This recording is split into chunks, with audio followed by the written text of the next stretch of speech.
This Parsha Podcast is dedicated in honor of my number one fan, the person without whom there would never have been a Parsha Podcast at all, in honor of my mother, Ima, as I call her.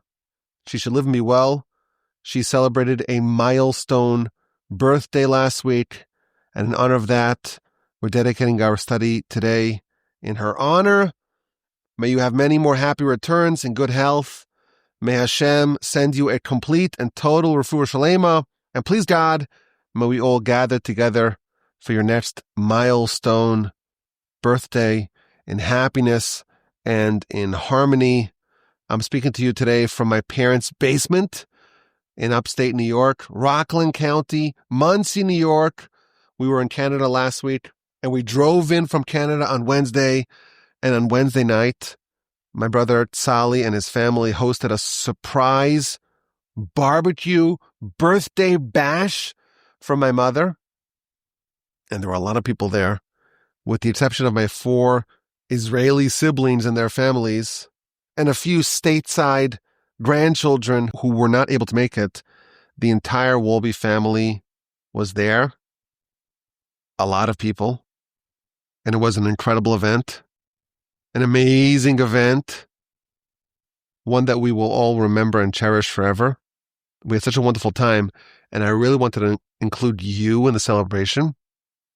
And the way I was planning on doing it was by sharing a photo, because I had corralled everyone that was present to join for a family photo. Now, you know, if there's like a big family and lots of kids, no one wants to be in the picture.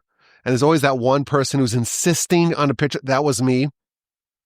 And these are Wolbe, so they're chatting in all these little places. And there was an outdoor celebration. Some people are inside. Some people are playing by the neighbor. It was a lot of people. And to get everyone together, I did it with my usual mix of threats and bribes.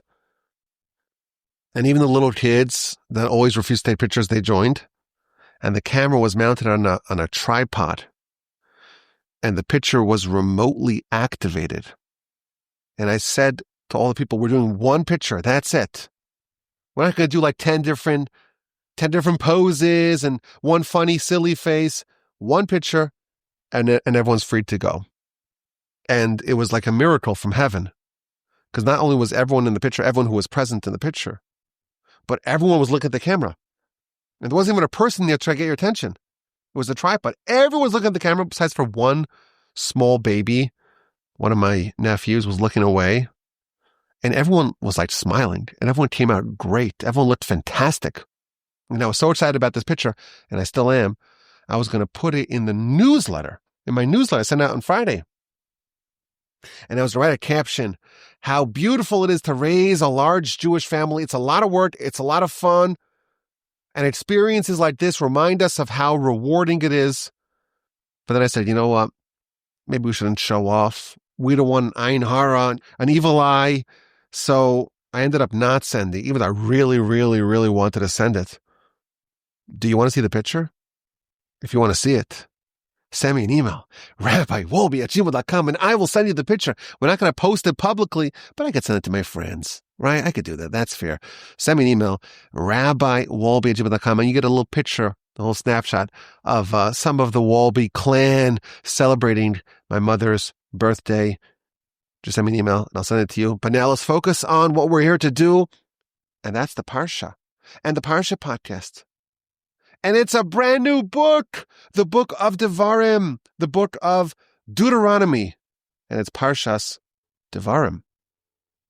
And if you read this Parsha, you discover that everything that we read about in our Parsha, we've already learned about previously in the Torah. And that's really mostly true for the whole book of Devarim. The book is often called Mishneh Torah, the repetition of Torah, because it repeats a lot of the themes that we've hitherto seen. And our Parsha is the beginning of Moshe's really first speech to the nation. And he's going to be reviewing many of the events of the preceding 40 years. And he's going to be preparing the nation for their imminent entrance into the land of Canaan under the leadership not of Moshe, but of Joshua. Moshe will soon pass He's going to die. Well, we can't really say he's going to die because Moshe, our sages tell us, didn't die. He's going to depart to a different dimension on the east side of the Jordan. And Moshe is preparing the nation by looking back and learning the lessons of the past. And it's quite fascinating to see what Moshe mentions in his retrospective and what he omits and the order in which he mentions the events and what he mentions only briefly and what he expands upon, adding new details and angles to events featured earlier. The book begins with a cryptic verse. Eila Devarim, these are the words that Moshe spoke to all of Israel.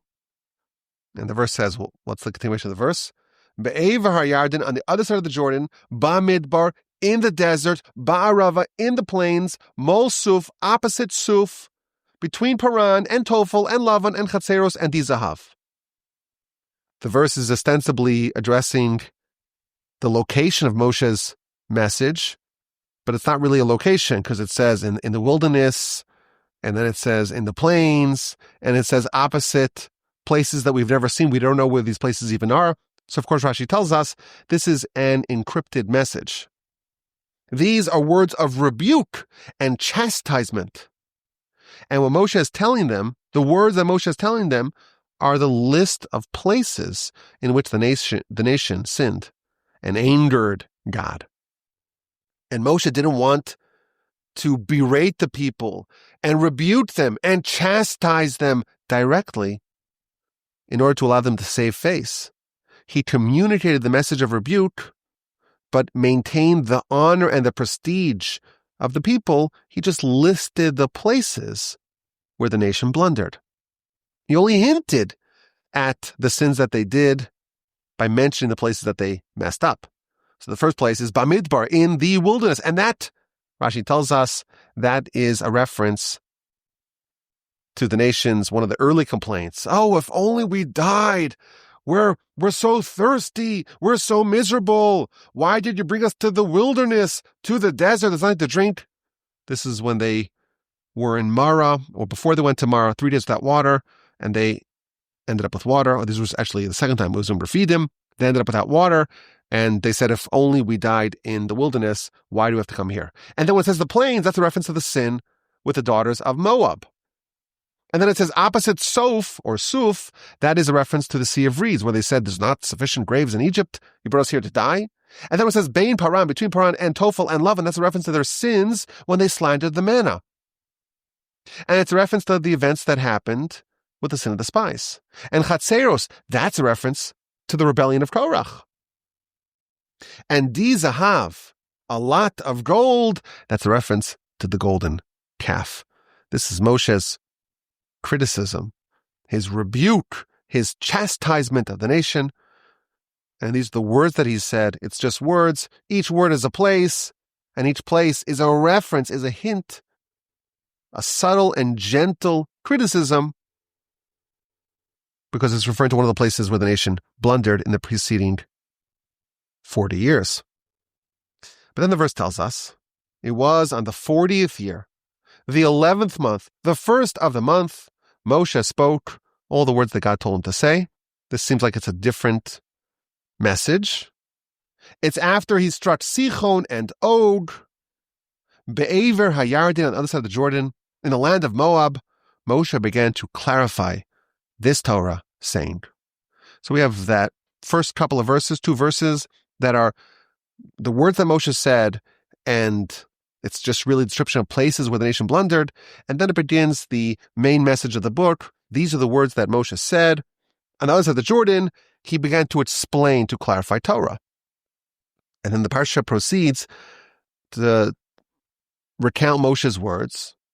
And it's focusing on several of the events of the preceding years at greater length.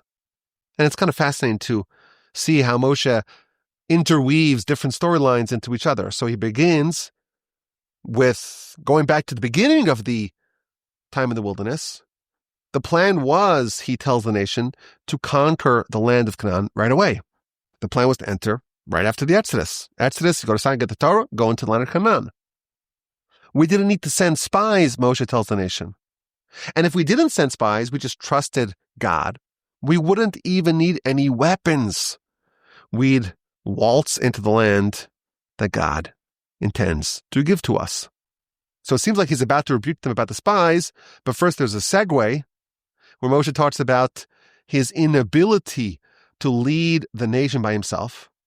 How could I carry the whole nation by myself? He asks for reinforcements, and he talks about the appointment of wise, insightful men who are known to the tribes, and he appointed them to serve as leaders.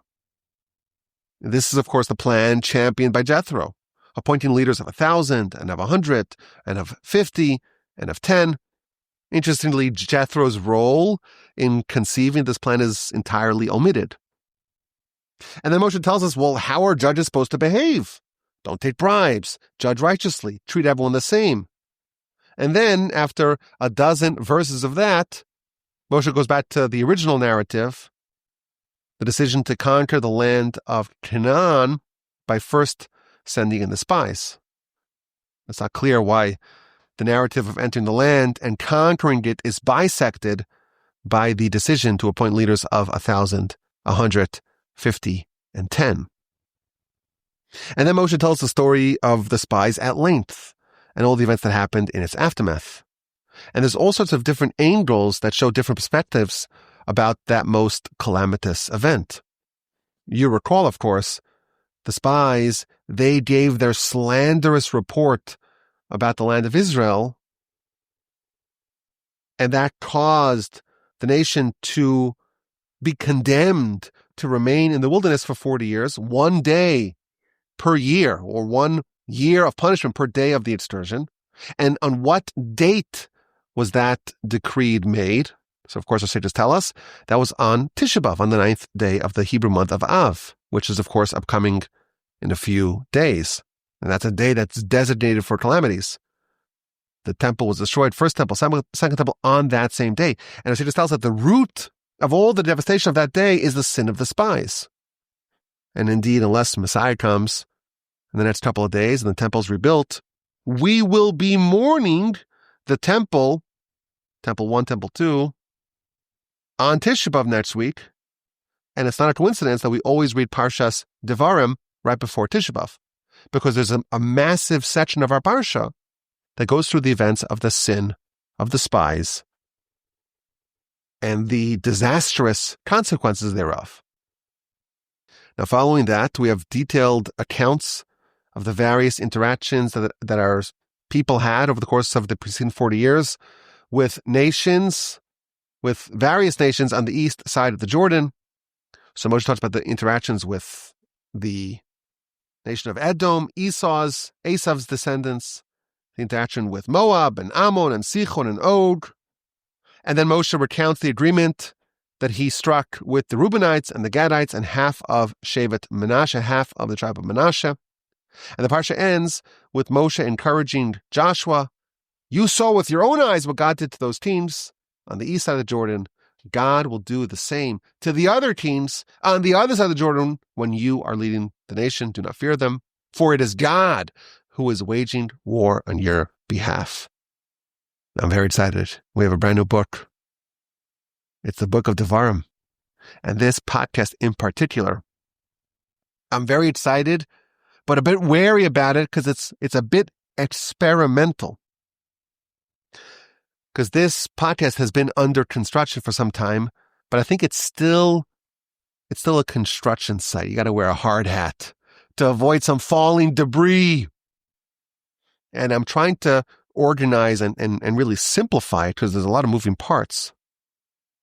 So beware. Some very exciting, but a bit complicated ideas upcoming. Not complicated, but lots of different moving parts. Let's start with the very beginning of our book, of our Parsha. The name of the Parsha, Devarim, words. These are the words that Moshe said. And the Midrash makes an incredible callback to the very beginning of Moshe's tenure. Before Moshe even went back to Egypt, he was working for his father as a shepherd. And at the burning bush, Moshe is directed by God to go lead the nation out of Egypt. And Moshe has many, many objections. He doesn't want to do it. And one of the objections is found in Exodus chapter 4, verse 10.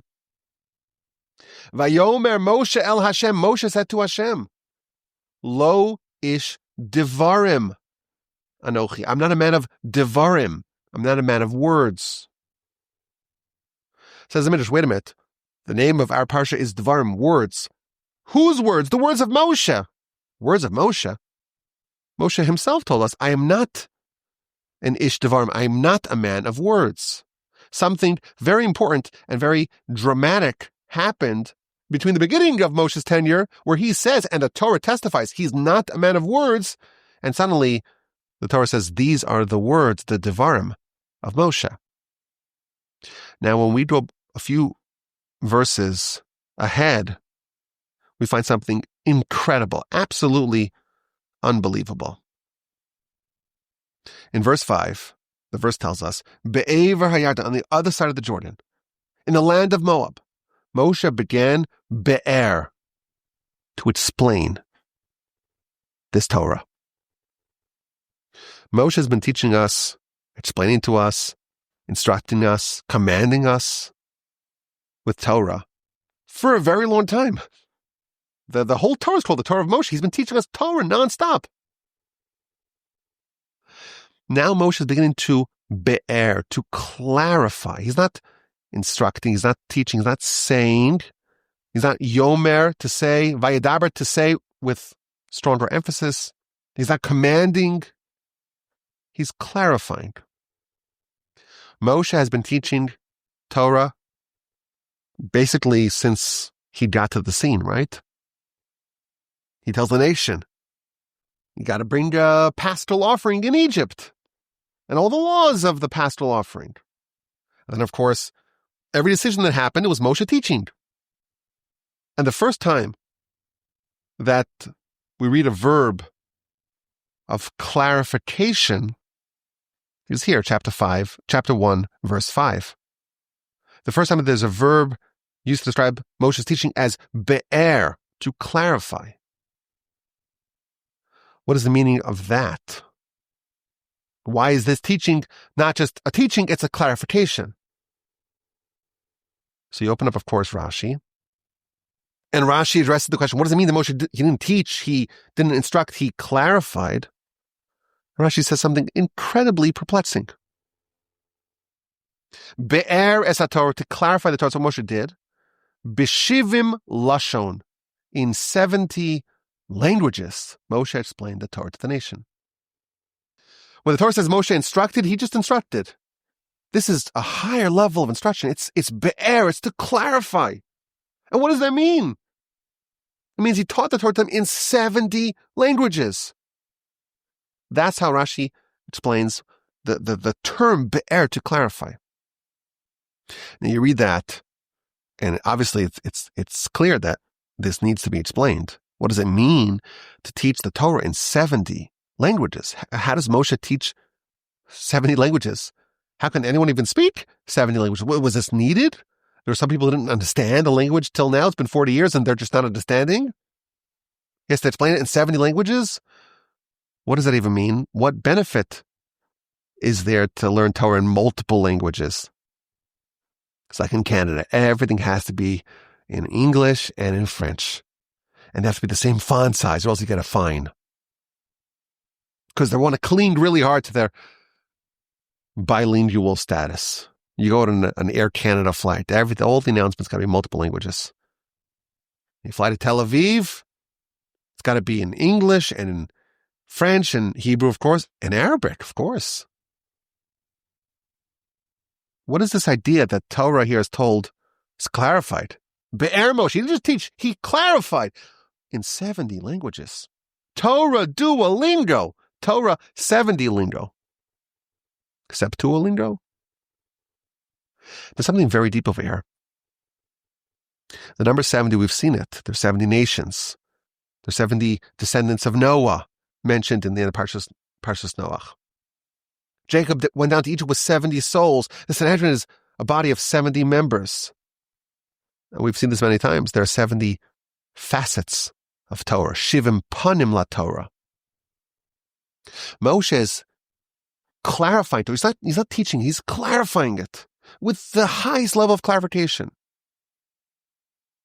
with astonishing clarity in every possible way, every possible angle, from every possible direction, in any and every and all ways. Moshe began to teach, to clarify Torah. And this, I think, maybe compounds the question. Moshe starts off, he's not a man of words. He's not able to do it.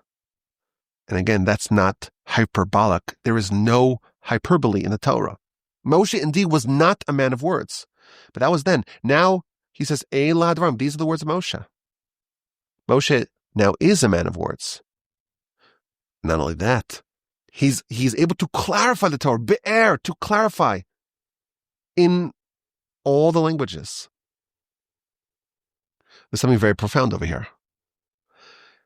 Now, the Hebrew word for clarification is be'er, to clarify. That word appears many, many, many times previously in the Torah. And in every previous instance, the word be'er means a well or a wellspring. Jacob, he sees the big rock on top of the be'er, on top of the well. Moshe, he goes to find a wife and he meets the daughters of Jethro by the well. And Abraham dug wells and Isaac dug wells, and they were filled up, they were stuffed up. The word be'er means a well or a wellspring, but it also means to clarify. So Moshe is be'er, he's clarifying the Torah.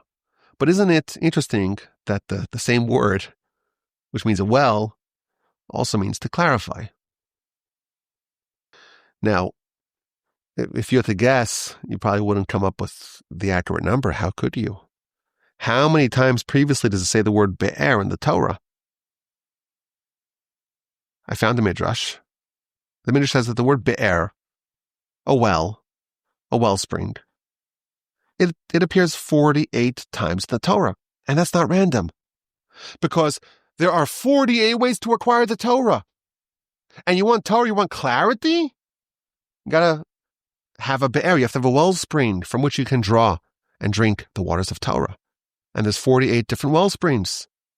And every time the Torah says the word be'er, which means a well or a wellspring, or to clarify, it's a reference to one of those 48 ways.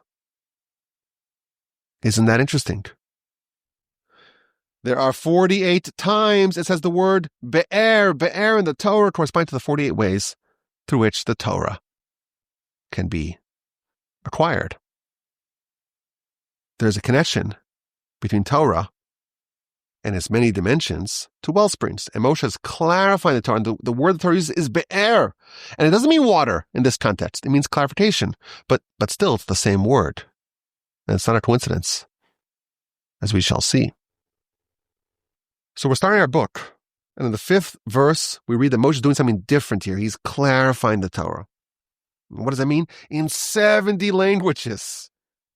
From every possible dimension, Moshe is clarifying the Torah. Now, the Midrash again connects it to the first time that Moshe says, I am not a man of words. And the Midrash is observing that Moshe now is able to convey Torah in 70 languages. And the Midrash tells us that this is some interesting background here. When Moshe said, I am not a man of words, he didn't want to go to Pharaoh's palace to go present himself as the savior of Israel and to go demand that Pharaoh releases the enslaved Israelites. Moshe, when he said, I'm not a man of words, he's referencing, says the Midrash, there are 70 chambers in Pharaoh's palace. And in each chamber, they speak a different language. So that any person from any one of the different 70 nations who speaks any one of those 70 languages, he'll have someone to communicate to in his native tongue. And Moshe says, I'm not a man of words. And if I'm going to come as a messenger of God, and they bring me to these 70 chambers, are you really a messenger of God? And I won't be able to communicate with them, then they will deride and ridicule me. You say, you pretend to be a messenger of God who created the whole world and all the languages, and you cannot understand What does God say? God says, well, Adam, he didn't have a teacher, right? Adam spoke all 70 languages. How do we know that Adam spoke all 70 languages? Well, the verse tells us in chapter 2 of Genesis, Adam named all the animals. He gave the animals names. And the Medrash observes, doesn't say he gave a name to every animal. He gave names to every animal. He gave multiple names. He spoke all 70 languages, and when he named every animal, he named it in all 70 languages. So if Adam, who had no teacher, he was able to speak 7 languages, Moshe, you certainly will become a man of words. And now, at the end of the Torah, at the end of the 40 years, Moshe's explaining, clarifying, be'eres HaTorah, so he's clarifying the Torah in all 70 languages. The Wellsprings has come forth, has burst forth. And the Midrash cites a verse to bring out this point. The verse in Isaiah chapter 35 tells us, the lame will leap like a deer, the mute shall shout aloud, the waters shall burst forth in the desert, the streams shall emerge in the wilderness. Again, we see the clarity of the Torah is compared to a wellspring. That's the mechanism of Moshe's words. His exceptional 70 language clarity is like this bursting of water, like this wellspring, be'er, in the desert. Moshe maybe started off as a desert. He was not a man of words, but now the wellspring has burst forth. This is how we're going to begin our exploration of this a bit of a complicated idea, multiple moving parts. Moshe becomes a man of words in a way similar, the Midrash tells us, to Adam. Adam spoke 70 languages. Moshe has a mastery of over 70 languages. Adam named all the animals in 70 languages. And where did he get it? He had no teachers. He didn't go to a school for languages. He got it from God. Well, Moshe got it from God too. And Moshe, at this stage, he's like Adam before his sin. He's more angel than man. And there's a big difference. Moshe now, and Moshe when he said, I'm not a man of words, he is unrecognizable compared to that person. How did Moshe do it? How did Moshe achieve this transcendental level of clarity?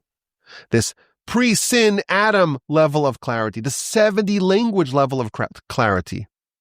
So we know, of course, the Midrash tells us it was a gift from God, of course. But how did Moshe merit it? What's the path that Moshe took to arrive at this level of clarity? We're not delusional enough to think that we can achieve anything close to Moshe. But can we maybe see how Moshe ascended to that level? I want to suggest an idea. This is like a framework. I want to put together a lot of different ideas that we've all heard before in the past, but really unite them together. The Talmud tells us in the book of Rosh Hashanah on page 21b, there are 50 gates of wisdom, 50 gates of insight. And Moshe had all of them besides for one. So if you do the math, 50 minus 1, that's 49 gates. Moshe had entrance to all 50 minus 1. So there are 50 gates of wisdom, and Moshe had 49. And we know that the Jewish people, before they left Egypt, they were really supposed to stay there for 400 years. But they left after 210 years. Why? So our sages tell us that they were on the 49th level of impurity, and they were on the precipice of falling into level 50, which is the point of no return. And therefore the Almighty had to save them and had to intervene and pull them out of the lowest level of impurity, level 49, and bring them to the highest level of purity, also level 49. We've seen that many times before. The nation was on the doorstep of being destroyed, really, of reaching the point of no return. Level 50 is the point of no return. And they were artificially, so to speak, removed from the 49th level of impurity all the way to the 49th level of holiness of purity. And of course, level 50 is the highest level. An idea of Yovel in the 50th year, and the idea of Shavuos, the idea of the revelation of God. We have the idea of Omer. You're counting 7 weeks of 7 days. You're counting, moving up the ladder, so to speak, of levels. And level 50, well, that we can't reach. We don't count to level 50 because the max that any human can reach is level 49.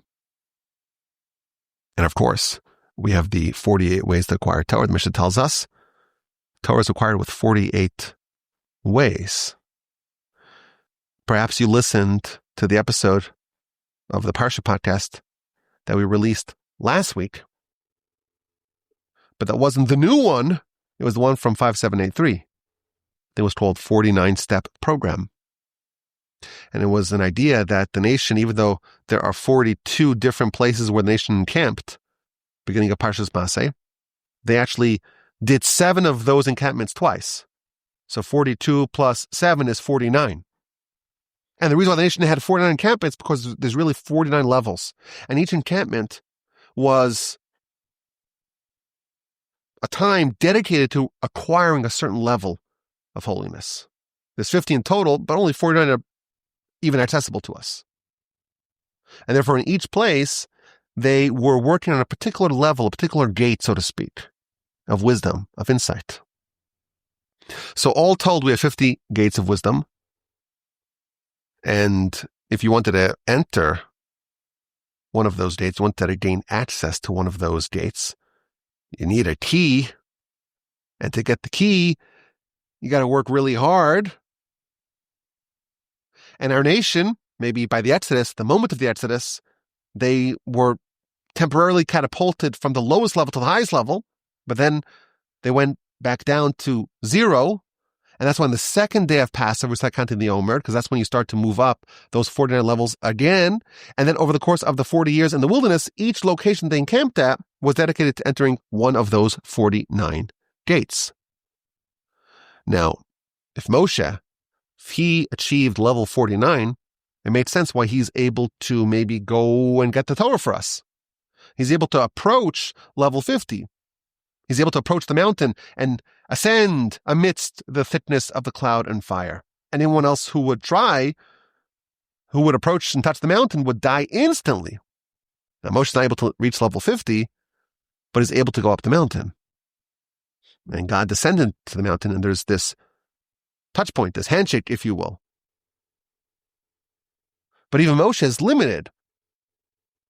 There was something beyond Moshe. Scripture tells us he could see, so to speak, the back of God. Ufanai lo yira'u, but his God's face, so to speak, cannot be seen. Now, the Mishnah, our sages tell us that there are 48 ways to acquire Torah. Each one of those ways is a way to enter one of the gates. It's the secret to get one of those keys. But of course, we ask the question, wait, why are there 48 ways to wisdom, not 49 or maybe even 50? Everyone, it's a widespread custom going back thousands of years, or at least more than 1,000 years. During the 49 days of the Omer, every day we study one of those ways to acquire Torah. You're preparing for the revelation of God at Sinai on Shavuos, so you have 49 days to prepare. So each day you prepare to acquire Torah. And everyone wants to know, there should be 49 ways to acquire Torah. We have 49 days, there should be 49 ways. So some people say, this is the most common answer, well, the 49th day, that's for review. Very weak, very weak. Even weaker, the first day is to prepare. Of course, you got to prepare, but that's what we're doing.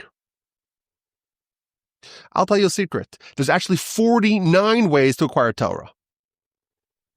And by the way, if you actually go through that Mishnah in chapter 6 of Pirkei Avos, and you count, and I did this over Shabbos here, I have people here. I said, let's go through them. I'm not going to define them, just count them. You count them on your fingers, and it's 49. And the Mishnah starts off, these are the 48 ways, and it lists 49. And all the commentators, they all come up with these incredibly clever ways to put two of the ways together, with ways of acquisition together. Lo made almanas lasos and lo made almanas lalamed, to learn with the intention of doing and to learn with the intention of teaching. Somehow that's fused into one. Or ahuv, even though it's listed, it's not counted.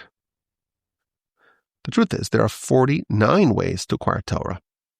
But the 49th way, that's the way of Moshe. That's a way that we can't do it.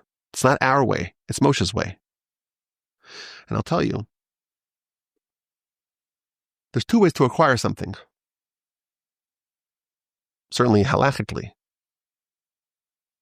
You could do something to make an acquisition. You have to have a certain will, a certain understanding, and a certain desire, and you lift something, or you drag something, or you mark your territory. There's certain halachic ways to acquire something. There's a way to acquire something where you don't do something. You're just a receptacle. Das acheres makna. Someone else bestows upon you a gift. Our sages tell us, the sources tell us, that if someone is a minor, they're not halachically able to have what is required to make an acquisition.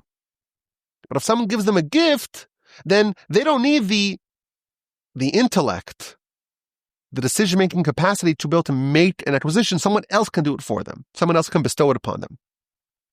The 49th way is when you can't do it yourself. It has to be given to you by God. It's not something you actively acquire.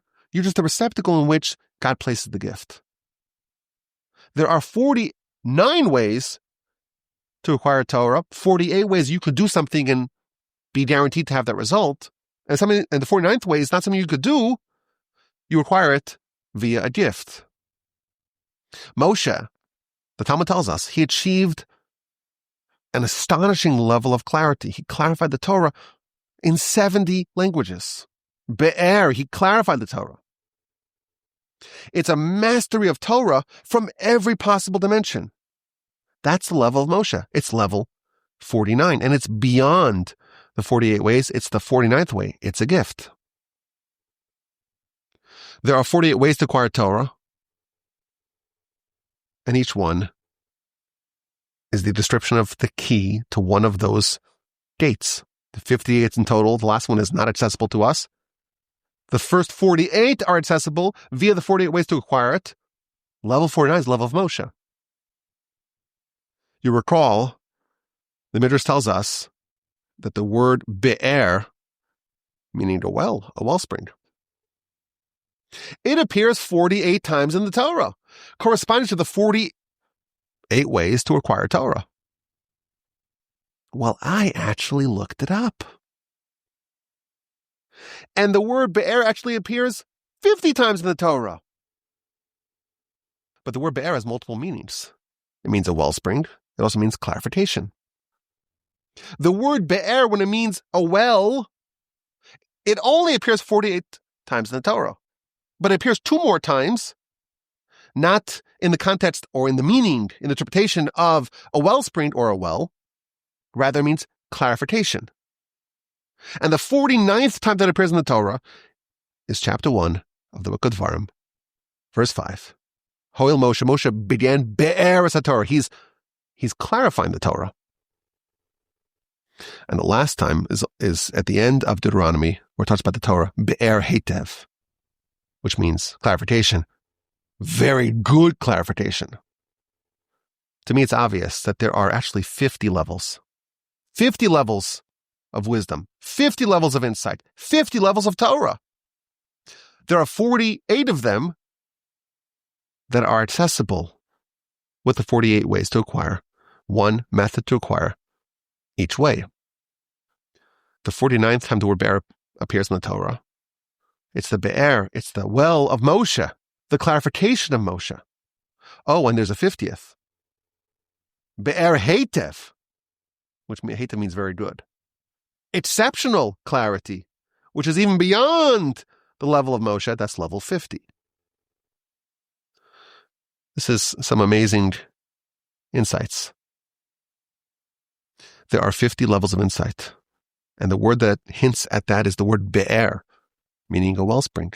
The word be'er The Midrash tells us it appears 48 times, and that's true because in 48 instances, the context of be'er as a wellspring appears in the Torah. But the actual word be'er appears 50 times. The final two are in our book, the book of Devarim. And in that context, in these two contexts, it doesn't mean a wellspring, it means clarification. There are 48 wellsprings and two exceptional clarifications.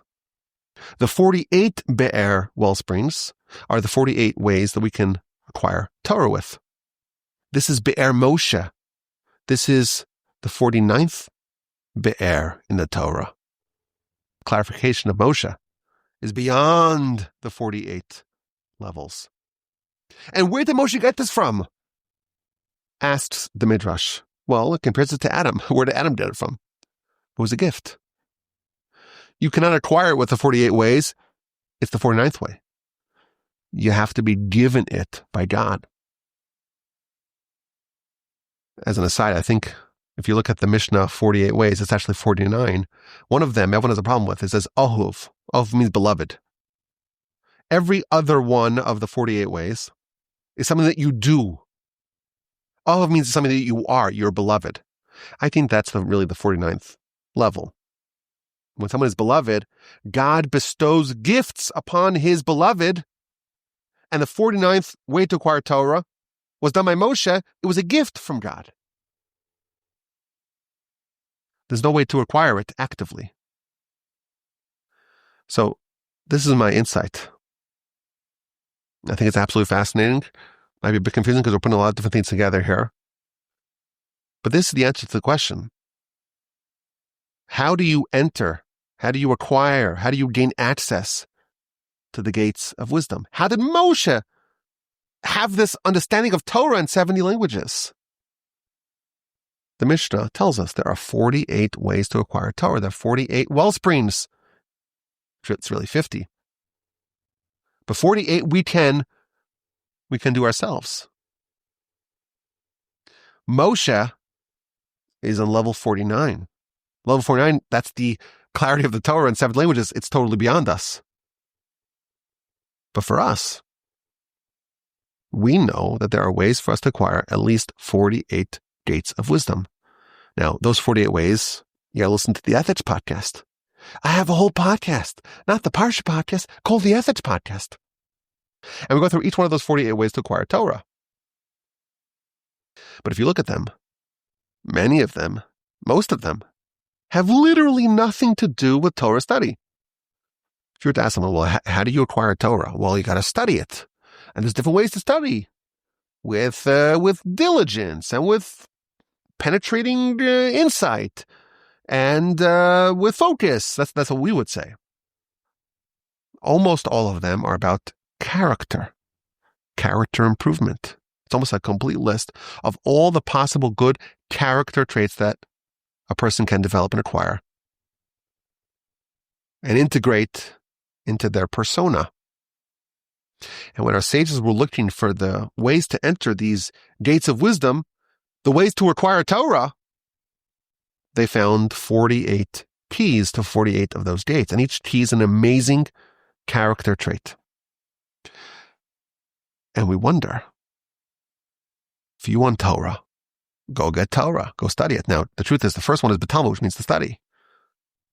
But there's a great many of those 48 ways that don't appear, at least upon the initial assessment, to have anything to do with Torah study. It's nice to have good character. What does that have to do with Torah? I think this is the insight. And this is why the acquisition of Torah is compared to a wellspring. At the end of our book, Moshe is going to tell the nation, there's a mitzvah. It's not far from you. It's not distant. It's not across the sea. It's not up in the heavens. It's in you. It's beficha ubelvavcha lasos. It's in your mouth. It's in your heart to do it. I say to tell us that's the reference to Torah.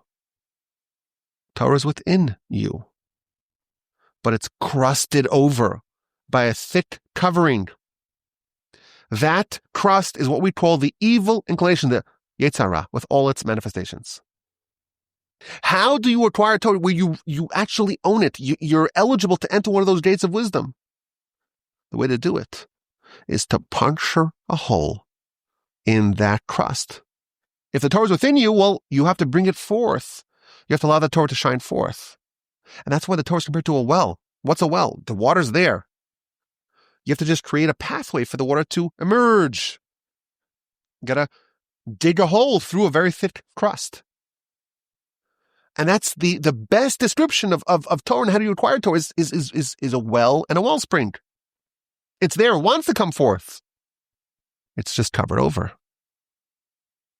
And there are 48 wells in the Torah, because there are 48 ways to acquire Torah via wells. And there's 2 ways that we can't really do it. One, the way of Moshe, and the 5th level, which is totally beyond us, even beyond Moshe. Torah is within us. All we need to do is to create those wells, those fissures in the rock, in the crust, that will allow the Torah to emerge. And that's why many of the ways to acquire Torah don't seem to be in any way directly related to Torah. They're all about character.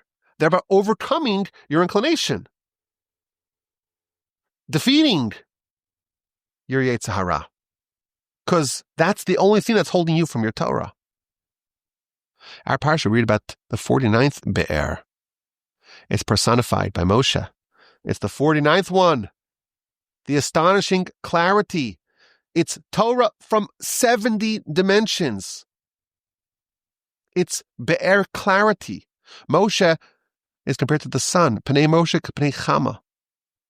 It's bringing the brightness of the sun to illuminate and clarify with sunlight brightness. The Talmud tells us that the world is compared to darkness. There's confusion. There's uncertainty. There's opacity. You're born. You live. You don't know how to live. Torah brightens it. It clarifies it. It illuminates the path in life. And Moshe illuminated with like the brightness of a sun. In every dimension, in every language. The Torah that was within him had 49 pathways to emerge from. There were 49 be'ers, wellsprings, from which the Torah burst forth. I think this is an amazing set of ideas. For us, I think it's a new paradigm. And for the pedantic ones amongst us, yes, we've spoken about this idea in the past, of course, but it's still new. It's a new modality of transformation. Torah is within us. The intimate connection that we crave with God is within us. The access to those gates, those cherished, beloved gates of wisdom, it's within us. We have to create a tap, a well, a be'er. Torah is very, very close, closer than close. Our job is to puncture wellsprings, puncture the veneer, expose the water beneath. Torah is within your mouth, within your heart. All you need is a be'er. All you need is a wellspring. Let's get to this week's dilemma. And it's a very important one. Any prudent parent has to wrestle with this dilemma. Your kids want something that's bad for them. And they want the worst thing for them. And they have a very good claim why you should give it to them. They want those devices. You know what I'm talking about. Devices. These devices through which they can absorb values and attitudes and ideologies that completely conflict with yours. And they'll see things that will harm them, harm their soul, harm their future, destroy, obliterate their attention span, harm their relationships. But all my friends have it. All my friends, I'll be the only one. This is a problem, a dilemma that all prudent parents must wrestle with. I saw a headline today. Don't accuse me of reading it. It's good enough. This is a Parsha Podcast. We like to ballpark things here, you know? This is the quote. Kids who get smartphones before 13 face skyrocketing suicide risk, study warns. That's a pretty terrifying headline. I didn't read the article, but I know there are dozens and dozens of studies that show how detrimental it is to give the kids these devices. Now, thankfully, there's a movement to push back. Many schools are outlawing them. Can't bring it to school, can't use it by day. But how does a parent navigate this dilemma? All my friends have it. You're making me an outcast. I'm going to suffer so much. I hate you, they'll tell a parent, God forbid. Here's the answer. In our Parsha, Moshe begins his message, his party message to the nation. And in the first verse, he says, Eilad, these are the words of Moshe. And he lists all the places where the nation blundered. And the last place that he mentions in verse 1 is Di Zahav. Di, spelled Daled Yud, which also can spell the word die, which means enough. Says the Talmud in two places, Sanhedrin 102, Brachos 32, both of them are on page A. Moshe says to God, Master of the world, the nation sinned and made a golden calf, but it's your fault. It's your fault. You gave them so much gold until they said, die, enough gold. Die, Zahav, enough gold. And when they had so much gold, how can you expect any other outcome aside from a golden calf? Continues the Talmud, a lion does not roar over a basket of straw. He only roars over a basket of meat. You give him meat, he's going to roar. Gives another example of a cow. And then he gives a third example. A man had a son, and he washed him, and he slathered him with oil, which is the way of saying he put him in a little bath of cologne, gave him to eat, gave him to drink, and put this purse of money on his neck, unlimited spending on the card, and put him by a brothel. So the kid's all well coiffed and feeling so full of themselves. And the father placed them right in a brothel. Ma yaseh ben shelo yechta. What could the kid possibly do to not sin? This is what Moshe is saying. These have enough gold. As if Moshe is saying, God, it's your fault. You gave them so much gold. You positioned them for failure. They had so much gold. They were so fattened. They were so full of themselves. But of course they repudiated God. And indeed, concludes the Talmud, God agreed with Moshe. The reason why the nation did the golden calf is because of all the riches and all the gold that God showered upon the nation. Quotes a verse in Hosea, V'kesev v'beis v'zav asul l'Baal. I gave them so much gold and they made a golden calf. What the Talmud is telling us, there are situations when free will is compromised. The kid with the slick hair next to the brothel, raging hormones, can he possibly not sin? I think you give the kid devices, they're not able to moderate themselves. It's not possible. Most adults can't do it either. How can you expect the kid to emerge in any other way other than damaged as a result of the early, so to speak, too early exposure to technology? Now, there's other examples that we could give. You want your kid to have a good Jewish education, but you don't send them to yeshiva, you send them to public school. You're risking your child's soul. What will be with them, with their soul, with their ability to live as a Torah Jew, and worse, with their solidarity with their people and with Israel?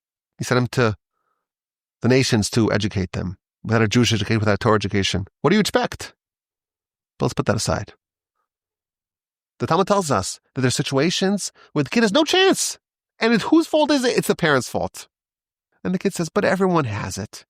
Everyone has it. So what? If everyone had heroin, would you justify it? Well, this is mental heroin. And you're the parent. And I hate to say it, you got a parent. And if it's really detrimental to your children, why would you give it to them? And I'll say something controversial, even more controversial. We don't believe in a policy of just denying the kids all the bad things that they want. Carbs, it's so bad for you. Sugar and junk, it's so bad for you. Smoking cigarettes, terrible for you. Vaping, terrible for you. I think it's important to tolerate some of the kids' mishigas. Give them stuff. Tolerate. Be permissive. But don't give them things that are absolutely cataclysmically destructive to them. In our family, I mentioned this many times in the past, we have one non-negotiable rule. We don't give the kid devices. No devices. Some of my 3-year-old kids, they all have phones, flip phones. Flip phones. But everyone in my class has it. I don't care. I don't care. Sorry. Not happening. I'm the only one. I'm the outcast. We're so uncool. We're dysfunctional. Not my kids don't speak like that. Other kids speak like that, I'm sure. This is the hill to die on. Compensate with other things. Close your eyes and let them do things that you know are bad, but, they have to be kids, right? So they want to vape. Okay, let them vape. Be permissive. Take them on trips with you. Lavish them with other things. Buy them a car. But when they have dizahav, too much gold, when they're not set up for success, they're set up for failure, that is intolerable, and it's not their fault. I hate to say it. Talmud tells us it's not their fault. Moshe tells God, it's your fault. And God agrees, the Talmud says. They weren't positioned for success. A parent who loves their child positions them for success. And there are many, many, many, many, many studies, and we all know it intuitively. This is not good for kids to have it too early. Don't expose them to things that are harmful for them. Long term. Delay. If you're not brave enough to say never to your kids, say, we'll talk about it next week. Push it off. Every day that you're pushing it off, you're allowing the kid's brain to grow and develop and mature in a safe way, in a healthy way. The kids have an attention span of a goldfish, they say. Why? Because they're used to scrolling on TikTok. Forget about it. You want them to study Talmud? No chance. Zero chance. They'll sit down and concentrate on Talmud. You need 3 hours of concentration. Forget about it. Anyhow, my rant is finished. That's my solution to this dilemma. You have to develop the fortitude to say too much gold. Too much gold is a problem. It's a problem. We can't do it. I'm sorry. We'll compensate in other things. Not in this. I appreciate you hearing me in my little diatribe, my little rant. And for listening to this Parsha podcast, we're on a new book. The book of Devarim, Parsha's Devarim. What a delight. So exciting. How privileged are we to be able to study Torah together and study the holy book of Devarim, Parsha's Devarim. It's year 9 of the Parsha Podcast. Torah is our ID. That's who we are. That's what we stand for. It's our ID. Who are you? That's the question that our nation has asked. And the answer is Torah. That's who we are. May we be so fortunate to become Torah scholars, to open up some wellsprings of insight and wisdom, to acquire Torah and its many dimensions and facets. There's 48 keys that are accessible. It's a lot of work, of course, but it's well worth it. Have a wonderful day. A splendid rest of your week. An uplifting and meaningful and powerful Shabbos. And please God, we won't have to fast Tisha B'Av next week. This year comes out on Sunday. So right from Shabbos, we'll go into Tisha B'Av. Hopefully we won't have to fast. You'll see it on the news, as I mentioned last time. You'll see it on the news. When Messiah comes, you don't have to worry about that. It'll be in the news. Oh, temples built in Jerusalem. There'll still be heat waves across the country. I warn you. I imagine they'll still tell the sports and the weather and the traffic, but it'll be the number one story. So in the unlikely event that we don't have a temple by Sunday, we'll have to fast, but you should have a meaningful fast, and please God, we'll be able to mourn Jerusalem properly and hopefully merit to see its rebirth. And please God, next week, regardless, temple or no temple, we will, please God, gather together again for another Parsha Podcast. My email address is rabbi@wolbe@gmail.com. Please send me your questions, your comments, your feedback. If you disagree with my resolution to the dilemma, let me know if there's a better way to do it. rabbi@wolbe@gmail.com.